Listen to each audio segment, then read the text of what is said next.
जिस पर बोर्ड में मार्क है 4/6 with option 6 mark, without option 4 mark.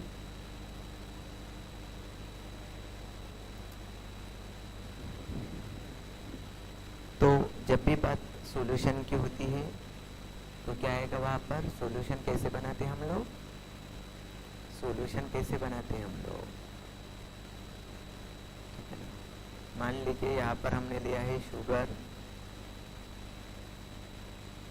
ठीक है ना, और यहाँ पर हम H2O में डिज़ोल्व कर रहे हैं, H2O में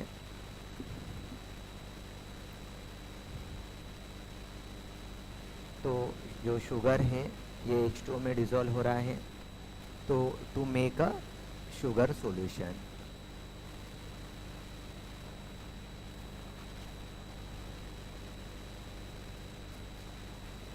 to make a sugar solution. तो यहाँ पर जो हमने सॉल्यूशन बनाया है, यहाँ पर दो कंपोनेंट है, एक कंपोनेंट है हमारा शुगर, दूसरा कंपोनेंट है water, and to make a sugar solution.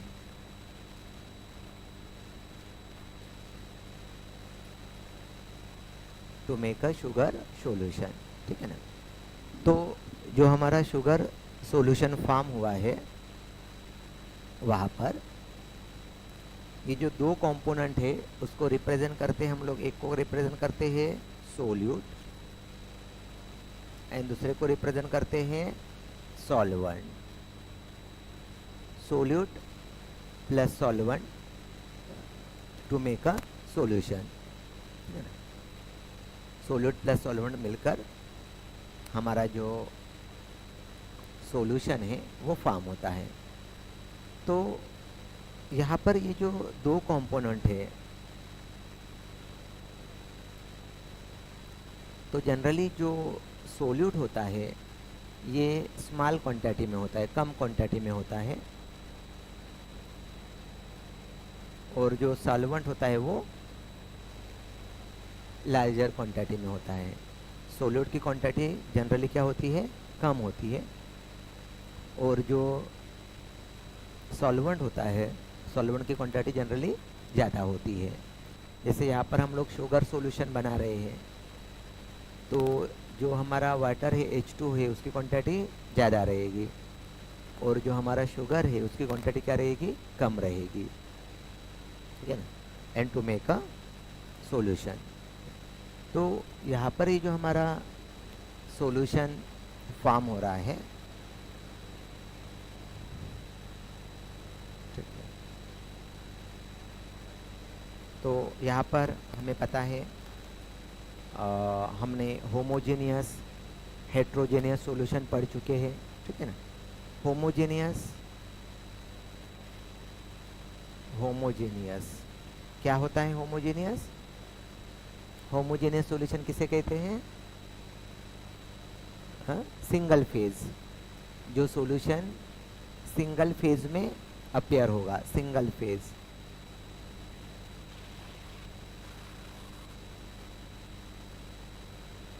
Single phase का मीनिंग क्या है, जहाँ पर आप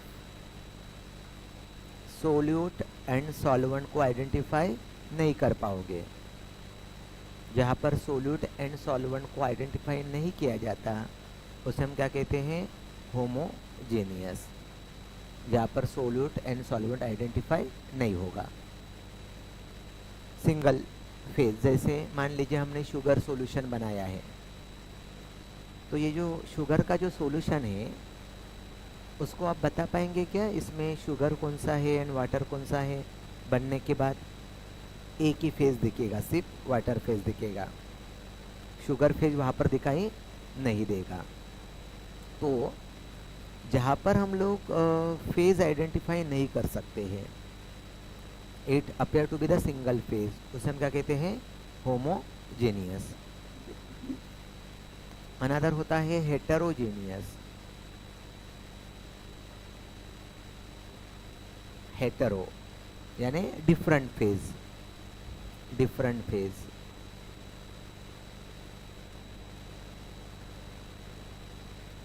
डिफरेंट फेज जहाँ पर आप आइडेंटिफाई कर सकोगे कि ये सोल्यूट है और ये सॉल्वेंट है। जहाँ पर सोल्यूट एंड सॉल्वेंट के फेज को आइडेंटिफाई किया जाएगा उसे हम क्या कहेंगे, हेटेरोजेनियस कहेंगे। जैसे मान लीजिए आपने सैंड प्लस वाटर लिया है,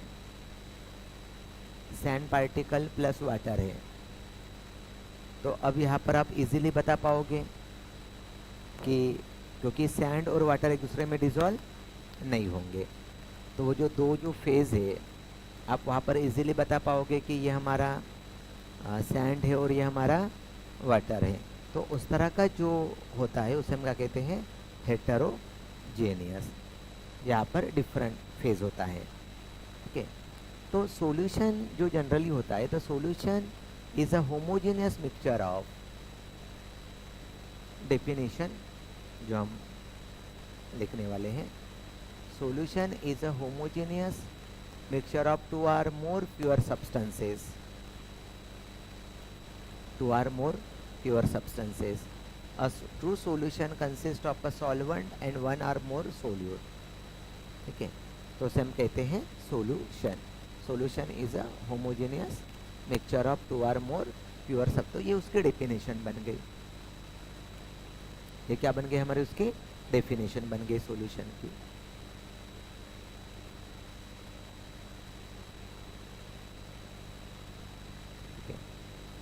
अब यहाँ पर सॉल्यूशन के कुछ टाइप्स है, टाइप्स ऑफ सॉल्यूशन। तो ये टाइप कैसे बनते हैं, जनरली हमने देखा कि सॉल्यूशन के अंदर में दो कंपोनेंट होता है। So by using the state of matter, state of matter, solid, liquid and gaseous. ठीक है, तो जो हम सॉल्यूशन बनाते हैं, सॉल्यूशन कैसे बनाते हैं, solute plus solvent to make a solution, solute plus solvent to make a solution.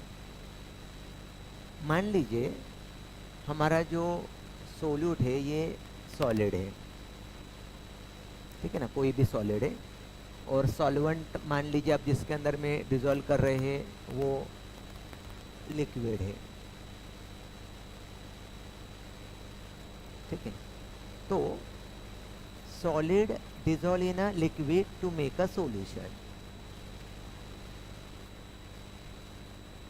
ठीक है, अब आप सॉलिड को लिक्विड में भी डिज़ोल्व कर सकते हो, सॉलिड को सॉलिड में भी डिज़ोल्व कर सकते हो, और सॉलिड को गैस में भी डिज़ोल्व कर सकते हो। सॉलिड को लिक्विड में डिज़ोल्व कर सकते हो, एक सॉल्यूशन, सॉलिड को सॉलिड में दूसरा सॉल्यूशन, सॉलिड को गैस में तीसरा सॉल्यूशन। अब सेम यहाँ पर देखिए, ये जो लिक्विड है सोल्यूट, लिक्विड को लिक्विड में, लिक्विड को सॉलिड में, लिक्विड को गैस में। अब थोड़ा सा यहाँ पर देखिए, यहाँ पर भी आपको दिखाई देगा सॉलिड टू लिक्विड का कॉम्बिनेशन, और यहाँ पर भी दिखाई देगा आपको लिक्विड टू सॉलिड। अब यहाँ पर भी solid to liquid, liquid to solid. Difference क्या रहेगा, जब आप सोल्यूट कंसिडर कर रहे हो तो यहाँ पर सॉलिड की जो अमाउंट है वो कम रहेगा, और यहाँ पर इसका अमाउंट ज़्यादा रहेगा। जब आप यहाँ पर आ रहे हो तो लिक्विड का जो अमाउंट है वो कम रहेगा, और सॉलिड का जो अमाउंट है वो क्या रहेगा, ज़्यादा रहेगा। तो इस तरह से ये 3 टाइप बने, ये 3 टाइप बने, और ये 3 टाइप बने। टोटल कितने टाइप बनेंगे, 9 type of solution are form. Solute और solvent, by using the state of matter, solid, liquid and gases, there are 9 types. कितने टाइप बनते हैं हमारे? 9 टाइप ऑफ सॉल्यूशन बनते हैं ये. So these are the 9 type. Solute, solvent to make a solution. ठीक है ना. जैसे वहाँ पर मैंने सोला है solid to liquid, solid to solid, solid to gas. Another 3 type, another 3 type. तो टोटल 9 टाइप जो है वो फॉर्म हो गए. ये दोनों का डिफरेंस समझ में आया क्या? ये भी सॉलिड टू लिक्विड का कॉम्बिनेशन है, ये भी लिक्विड टू सॉलिड का कॉम्बिनेशन है. यहाँ पर सॉलिड कम है, लिक्विड ज़्यादा है. यहाँ पर लिक्विड कम है, सॉलिड ज़्यादा रहेगा, क्योंकि सोल्यूट और सॉल्वेंट क्या हो रहा है? चेंज हो रहा है. Okay. So there are total 9 जो टाइप है वो हमारे फॉर्म होते हैं. ठीक है ना. 9 type are form. Then capacity of solution to dissolve solute. Capacity.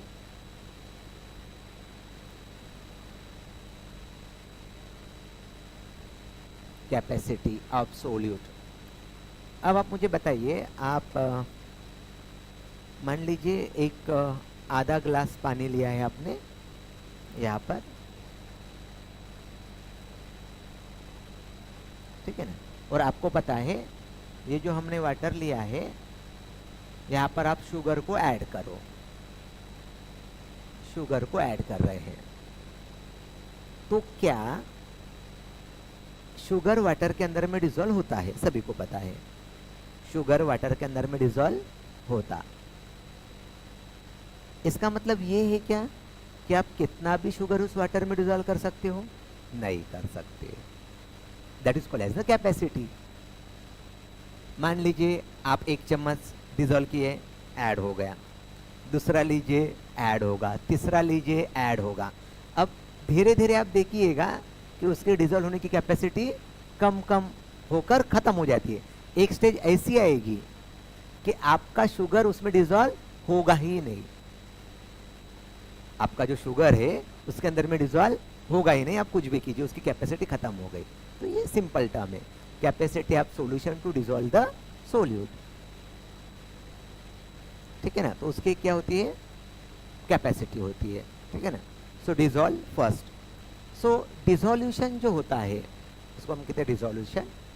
Then the slow down the solute is added. पहले ऐड होगा, फिर वो क्या होगा? उसकी जो प्रोसेस है वो धीरे धीरे कम हो जाएगी. सो वहां पर ये रिलेशन एस्टेब्लिश होगा, solute plus solvent dissolution to make a solution. एक स्टेज पर crystallization to get the solute plus solvent, क्योंकि उसकी कैपेसिटी क्या हो गई? एंड हो गई, खत्म हो गई. उसके अकॉर्डिंग हम 3 टाइप में हमारे सॉल्यूशन को डिवाइड करते हैं, saturated, unsaturated and super saturated. ये जो टर्म्स है, जो डिसोल्यूशन की जो कैपेसिटी है, इस कैपेसिटी के अकॉर्डिंग हम लोग उसको 3 टाइप में डिवाइड करते हैं. Number first type, saturated solution contain the maximum amount of solute dissolve in a given amount of solvent. ये हुआ सैचुरेटेड. ये फर्स्ट हमारा है saturated solution contain maximum amount of solute dissolve in a given amount of solvent at a given maximum amount, जितना वो कर सकता है, highest capacity, that is called as the saturated. A solution containing greater than the equilibrium amount of the solute is said to be the super saturated. Second, super saturated. Greater than the equilibrium amount of the solute is said to be the super saturated. And the third, precipitation occur by the addition of the tiny crystal of the solute and the super saturated solution change to the saturated solution.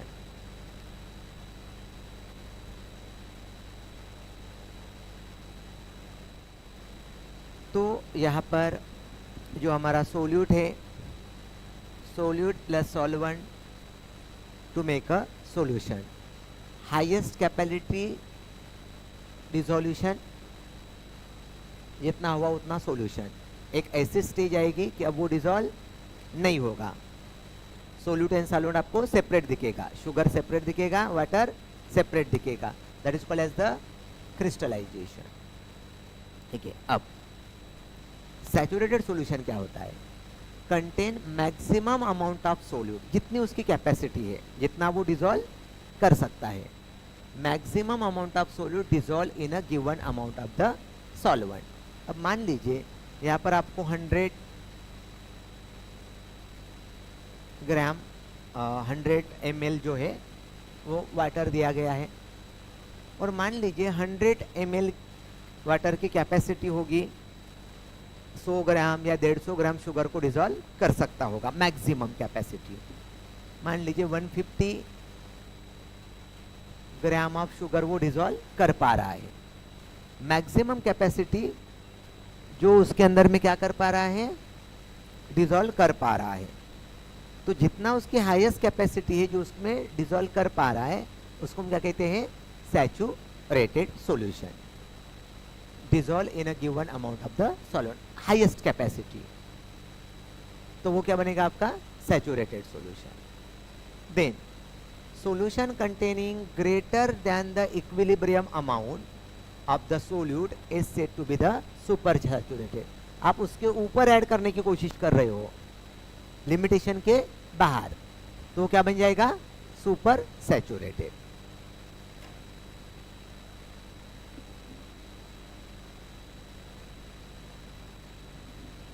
तो limitation के जो बाहर है उसको हम क्या कहेंगे? Super saturated solution.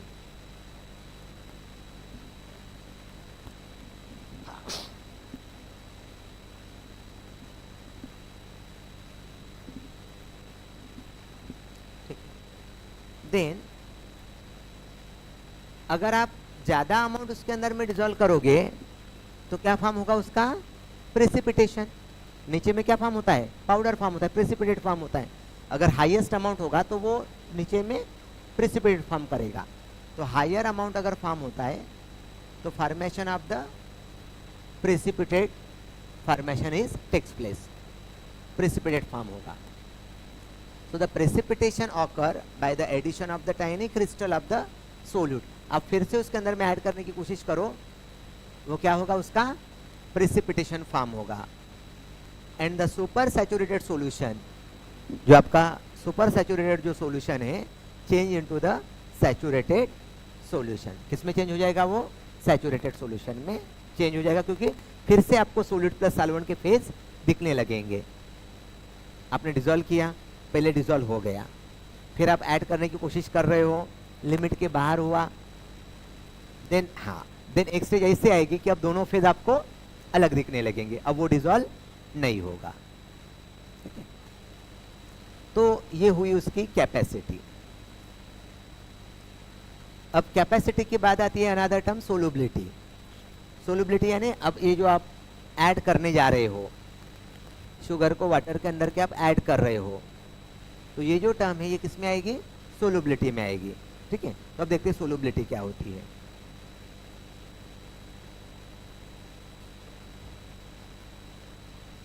Solubility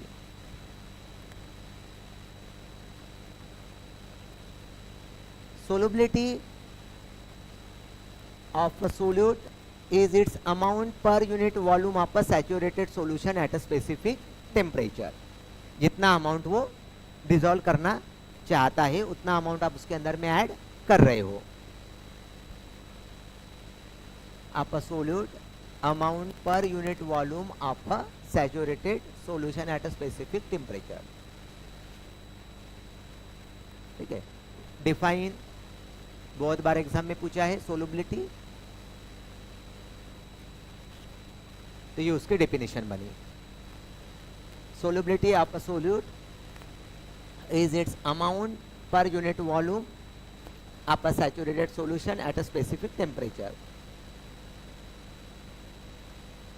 solubility का यूनिट है mole per liter. Unit of solubility is expressed in a mole per liter.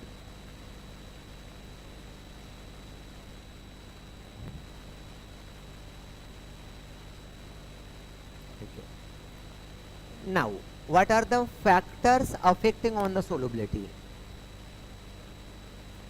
कौन से फैक्टर सोलुबिलिटी पर अफेक्ट करते हैं? ठीक है ना, इस तरह का क्वेश्चन पूछ चुका है. Define solubility, define solubility and what are the factors affected on it. 3 mark के लिए. सोलुबिलिटी के डेफिनेशन 1 मार्क, फैक्टर के ऊपर में 2 मार्क. कौन कौन से फैक्टर? एक आधी एग्जाम में सेपरेट पूछ चुका है. What are the factors affecting on the solubility. Only factor पूछा, डेफिनेशन को छोड़ दिया.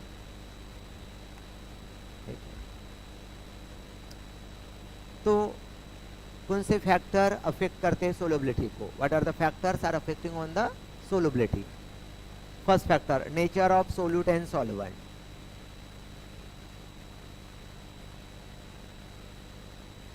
Nature of solute and solvent. Nature of solute and solvent. अब nature of solute and solvent मतलब क्या?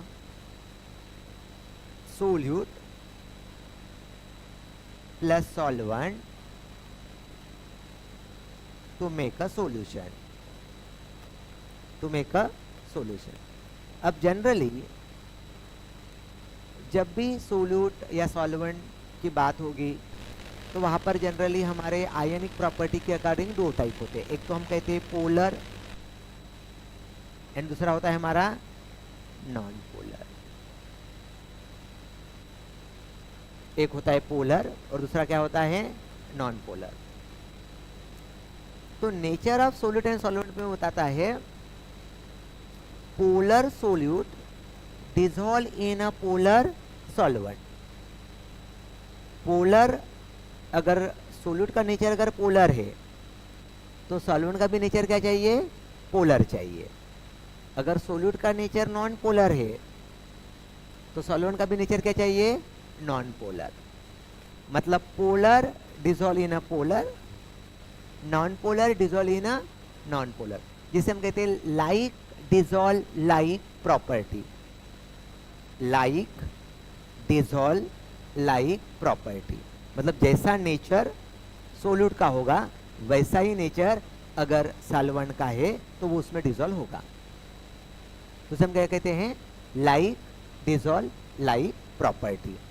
ठीक है, तो ये फर्स्ट फैक्टर है हमारा, nature of compound with similar chemical character are readily soluble in each other. Different chemical character, saying that like dissolve like. ठीक है, substance having similar intermolecular force likely soluble in each other.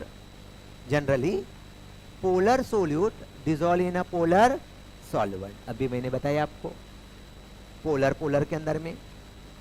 This is due to the solute solute solute solvent and the solvent interactions. There is a creation like NaCl dissolve in a water. क्यों? अब NaCl भी polar है, H2O भी polar है, तो ये भी polar है और ये भी पोलर है.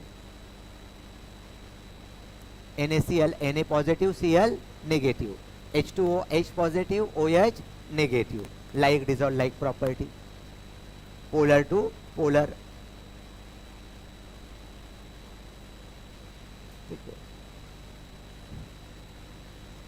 तो इस तरह से ये हुआ हमारा फर्स्ट प्रॉपर्टी.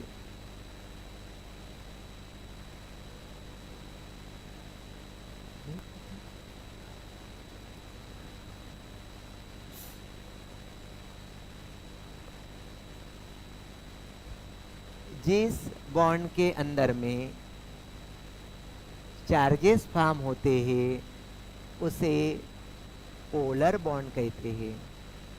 जिसके अंदर में चार्जेस फॉर्म नहीं होते हैं उसे क्या कहते हैं हम लोग? Non polar group. पोलर यानी charges, charges creation, there is a creation of the polarity on the bond. उस बॉन्ड पर क्या क्रिएट होगी? पोलैरिटी क्रिएट होगी, तो उसे हम क्या कहते हैं? पोलर बॉन्ड कहते हैं। और जिसके अंदर में चार्जेस फॉर्म नहीं होते,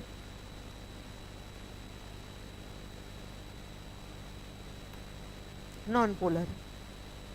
यहां पर कोई भी चार्जेस फॉर्म नहीं हो रहे हैं क्या? नहीं, बहुत सारे हैं, बहुत सारे हैं। ग्लूकोज है, बेंजीन है, Cl2 है, CH4, बहुत सारे एग्जांपल हैं जिस बॉन्ड के अंदर में चार्जेस फॉर्म नहीं होते।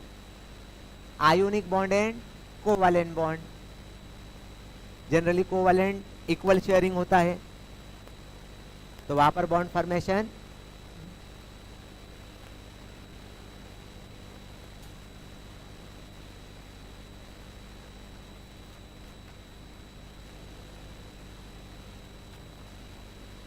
नॉन पोलर का एग्जांपल है like cholesterol dissolve in the non polar solvent such as benzene.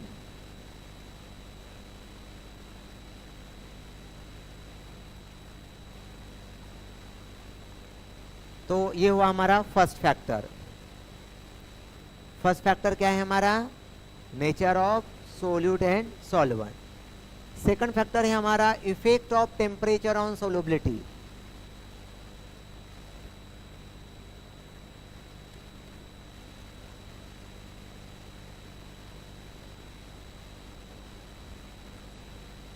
Effect of temperature on solubility. आपने वाटर लिया है, उसके अंदर में शुगर डिजोल्व कर रहे हो, एक चम्मच डिजोल्व किया, हो गया, दूसरा चम्मच डिजोल्व हुआ, तीसरा चम्मच डिजोल्व हुआ, चौथा चम्मच को डिजोल्व होने के लिए टाइम लग रहा है, पांचवा चम्मच को टाइम लग रहा है। एक स्टेज ऐसी आएगी कि आपको लगेगा डिजोल्व नहीं हो रहा है। अब आप उस पानी को थोड़ा सा गर्म करो, क्या होगा? इफेक्ट ऑफ टेम्परेचर क्या हो रहा है? If the temperature increases the solubility increases. ठीक है ना? अगर आप टेम्परेचर देते हैं तो उसकी सोलुबिलिटी क्या होगी? बढ़ेगी। ठीक है, so the temperature depend upon the enthalpy, so thus the temperature is increases by addition of heat to the system, the solubility of the substances increases according to the Le Chatelier principle। है ना? Dissolve solute की property को बढ़ती है। ठीक है ना? मेरे ख्याल से 11th में था आपको, I think, Le Chatelier principle. Common ion effect, CH3COOH negative positive, CH3COONA, weak electrolyte, strong electrolyte के अंदर में जो आयंस बनते हैं कॉमन टू दैट वन, तो that is called as the Le Chatelier principle. ठीक है, so effect of temperature, when the temperature is increases by the addition to the system, the solubility of the substance increases according to the Le Chatelier principle। But अब ये जो sentence है ये सभी पर equally apply होगा ऐसे हम नहीं बोल सकते। जनरल ठीक है, बट जब केमिकल की बात होती है तो केमिकल के अंदर में क्या है? एंडोथर्मिक रिएक्शन इन्वॉल्व होते हैं, एक्सोथर्मिक रिएक्शन भी इन्वॉल्व होते हैं।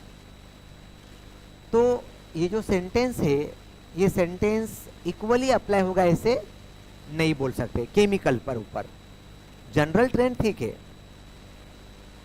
बट जब केमिकल की बारी आती है तो वहाँ पर एंडोथर्मिक भी रिएक्शंस होते हैं, एक्सोथर्मिक भी रिएक्शंस होते हैं। तो एक्सोथर्मिक रिएक्शन के अंदर में सोलुबिलिटी क्या होती है? डिक्रीज होती है with increasing in the temperature. Endothermic में बढ़ेगी, लेकिन एक्सोथर्मिक में क्या होगी? कम होगी, क्योंकि केमिकल के अंदर में सेम ट्रेंड फॉलो नहीं होगा। तो कुछ there is some exceptionality is there, तो जैसे ये, अब ग्राफ से समझने की कोशिश करते हैं, ये ग्राफ है, वो आपको वेरिएशन समझाने की कोशिश कर रहा है कि वो जो ट्रेंड है वो सब पर इक्वल अप्लाई नहीं होता है। जैसे ये इधर सोलुबिलिटी है और इधर टेम्परेचर है। जैसे अगर हम बात करते हैं KNO3, KNO3 में वो फॉलो कर रहा है, मतलब टेम्परेचर अगर आप बढ़ा रहे हो तो सोलुबिलिटी भी क्या हो रही है, बढ़ रही है। समवट आपको NaNO3 में भी दिखेगा, लेकिन आप KCl और NaCl में देखिए कांस्टेंट है, कोई भी इफेक्ट नहीं हो रहा है। वही आप थोड़ा सा KBr में देखिए, स्लाइटली चेंज दिखाई देगा। NaBr में पूरा कांस्टेंट जाकर थोड़ा सा चेंज हो रहा है। तो ये ग्राफ क्या रिप्रेजेंट कर रहा है, जो हमने कहा था कि अगर आप टेम्परेचर को बढ़ाओगे तो सोलुबिलिटी बढ़ती है, ये ठीक है, जनरल ठीक है। बट जब बारी केमिकल की आती है तो वहां पर एक्सोथर्मिक भी रिएक्शन क्रिएट होते हैं, एंडोथर्मिक भी क्रिएट होते हैं। तो एक्सोथर्मिक के अंदर में बढ़ेगा, बट एंडोथर्मिक के अंदर में क्या होगा, कम होगा। तो वो थोड़ा सा आपको इलेबोरेट कर कर ये ग्राफ में आपको समझाने की कोशिश कर रहा है कि किस केमिकल के ऊपर में सोलुबिलिटी और टेम्परेचर का क्या इफेक्ट होता है। तो ये हमारा था सेकंड फैक्टर, इफेक्ट ऑफ। अब एक मार्क के लिए जब होता है, मतलब आपको पूछा गया what are the factors affecting on the solubility, तो पहला लिखोगे nature of solute and solvent, उसमें लिखना है like dissolve like property, polar solute dissolve in a polar solvent, non polar dissolve in a non polar, बस इतना लिखना है आपको। सेकंड इफेक्ट ऑफ टेम्परेचर, ठीक है, क्योंकि वो 1 मार्क के लिए है, तो उसमें general trend, if the temperature increases the solubility of the solute is increases. उसमें बहुत ज्यादा इलेबोरेशन आपको नहीं करना है, ये पूरा आपको इंफॉर्मेशन पॉइंट ऑफ व्यू के लिए है। वो 1 मार्क के लिए जब है तो बस हमें इतना ही चाहिए होता है एग्जैक्ट उसके अंदर में क्या हो रहा है, उसमें बहुत ज्यादा इलेबोरेशन की जरूरत नहीं है। 2 के ऊपर 1-1 मार्क वगैरह देता है। तो ये था हमारा second.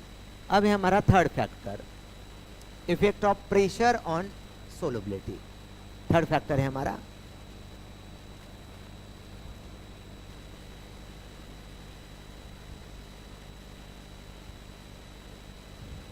Effect of pressure. Pressure का इफेक्ट होता है क्या सोलुबिलिटी पर? होता है, होता है, लेकिन उसमें कंडीशन क्या है, सॉलिड पर ये प्रॉपर्टी अप्लाई नहीं होगी, लिक्विड एंड गैसेस पर अप्लाई होगी। क्यों? ये प्रॉपर्टी जो है effect of pressure on solubility solid पर अप्लाई नहीं होगी। क्यों नहीं होगी? इनकॉम्प्रेसिबल, सॉलिड पर पार्टिकल क्या है, इनकॉम्प्रेसिबल है। जब वो कॉम्प्रेस ही नहीं हो रहे तो ये प्रेशर का क्या मतलब आएगा? प्रेशर प्रॉपर्टी तब अप्लाई होगी जब वो कॉम्प्रेस होंगे। अगर वहां पर कॉम्प्रेस का पार्ट ही नहीं आ रहा है तो ये प्रॉपर्टी अप्लाई नहीं होगी। तो ये प्रॉपर्टी किस पर अप्लाई होगी? लिक्विड एंड गैसियस पर। ओके, इतना क्लियर हो गया है? लिक्विड एंड गैस, ठीक है। तो प्रेशर का इफेक्ट को एक्सप्लेन करने के लिए सोल्युबिलिटी पर एक लॉ आया, उसको कहते हैं हेनरी लॉ।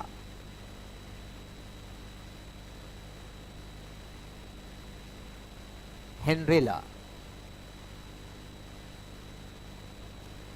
तो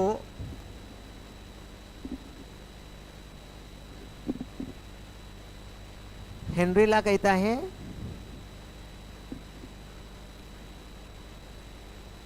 हेनरी लॉ कहता है solubility is directly proportional to the pressure. Solubility is directly proportional to the pressure. मतलब क्या है? प्रेशर को बढ़ाइए, सोलुबिलिटी भी बढ़ेगी। कम करो, सोलबिलिटी भी कम हो जाएगी। The solubility and pressure are directly proportional to the each other, एक दूसरे को डायरेक्टली प्रोपोर्शनल में है solubility and pressure. A stand for the solubility and P stand for the pressure. अब हम सभी को पता है प्रोपोर्शनलिटी साइन निकालना है तो क्या करते हैं, कांस्टेंट पुट करते हैं। के H is a simply constant या फिर क्या कहते हैं, Henry law constant, simple constant या क्या कहते हैं हम उसको, हेनरी लॉ कांस्टेंट कहते हैं।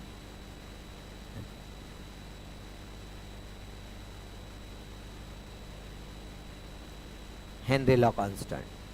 If you want to find out the Henry law constant KH, क्या होगा, S upon P, Henry law constant S upon P. What is the unit of Henry law constant? Solubility का unit क्या है, मोल पर litre. Solubility का मोल पर litre, मोल पर litre. Pressure का बार, बार, एटीएम, टॉर, ठीक है ना, इस तरह के है, न्यूमेरिकल में देखेंगे हम लोग उनको।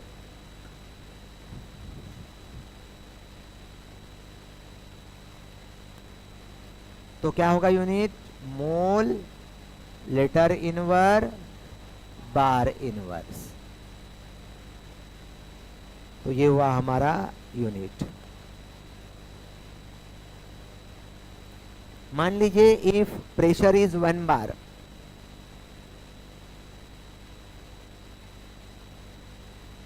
प्रेशर कितना है 1 बार, तो क्या होगा, S इक्वल टू के H. Pressure is 1 bar, pressure अगर आपका 1 बार। हेनरी लॉ के ऊपर का एक प्रॉब्लम देखते हैं, ये जो अभी हमने थोड़ी देर पहले फार्मूला देखा है, इसके ऊपर का प्रॉब्लम देखेंगे।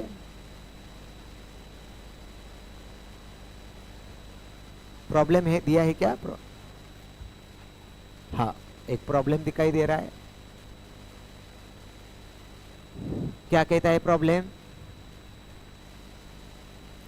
The solubility of N2 gas, solubility of N2 gas and 1 bar is, मतलब प्रेशर कितना है 1 बार, प्रेशर है 1 बार और उसकी सोलबिलिटी कितनी है 6.85 इंटू 10 टू द पावर -4 मोल पर लीटर इनवर्स। ठीक है, क्या निकालना है, हेनरी लॉ कांस्टेंट। ठीक है, पहले हम गिवन लिखे, अब फार्मूला S इक्वल टू के एच इंटू पी। ठीक है ना, तो के एच इक्वल टू क्या होगा, S अपॉन पी। तो क्या होगा 6.85 इंटू 10 टू द पावर -4। सो क्या होगा 6.85 इंटू 10 टू द पावर मोल पर लीटर, और ये बार ऊपर जाएगा तो बार इनवर्स। बहुत इजी है, एग्जाम में पूछे 2 मार्क के लिए, 2 मार्क के लिए पूछा गया है। तो ये मत सोचिए कि बहुत इजी है तो पूछते नहीं है, ऐसा नहीं है। हर चीज़ हार्ड ही नहीं पूछी जाती है, इजी भी पूछा जाता है। मतलब ये मत सोचिए कि बहुत हार्ड ही पूछा जाता है, ऐसा कुछ नहीं है। सेकंड क्या है, molarity of N2 gas dissolved in a water under atmospheric condition when the partial pressure of N2 is 0.75 बार। अब वो आपको पूछ रहा है सेकंड में, जब प्रेशर 0.75 बार होगा, जब प्रेशर कितना होगा 0.75 बार होगा, तब उसकी सोलबिलिटी कितनी रहेगी? सेकंड कंडीशन में क्या पूछ रहा है आपको? जब आपका जो प्रेशर है वो कितना होगा, 0.75 बार करोगे तो देन आपकी सोलबिलिटी क्या रहेगी? तो क्या फार्मूला है? S equal to KH into P। ये KH तो अभी निकाला आपने, तो क्या होगा? S इक्वल टू KH क्या है? 6.85 into 10 to the power -4 into 0.75 pressure. So multiply कर दीजिए and find the value of solubility.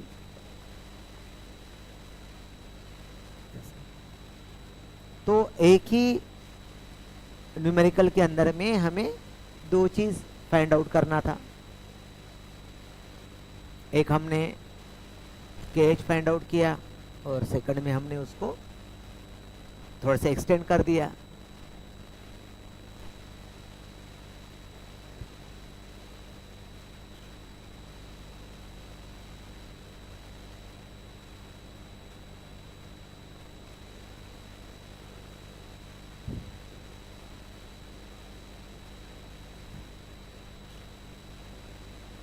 ये देख लीजिएगा, ये आएगा। ये सबसे पहले आपको यूनिट कन्वर्शन करना पड़ा, mmHg टू बार। mmHg क्या किया है अपने? बार में कन्वर्ट किया है। To convert the mmHg into bar क्या करना पड़ेगा? Divided by 760 and multiply by 1.013। ये कन्वर्शन याद रखना है आपको, mmHg टू बार का unit conversion. mmHg divided by 760 and then multiply, then convert into the bar. mmHg to ATM, ATM to bar. तो यहां पर आपको सिंपल क्या याद रखना है? mmHg to bar divided by 760 multiply by 1.013। Direct relation आपको याद रखना है यूनिट कन्वर्शन के लिए।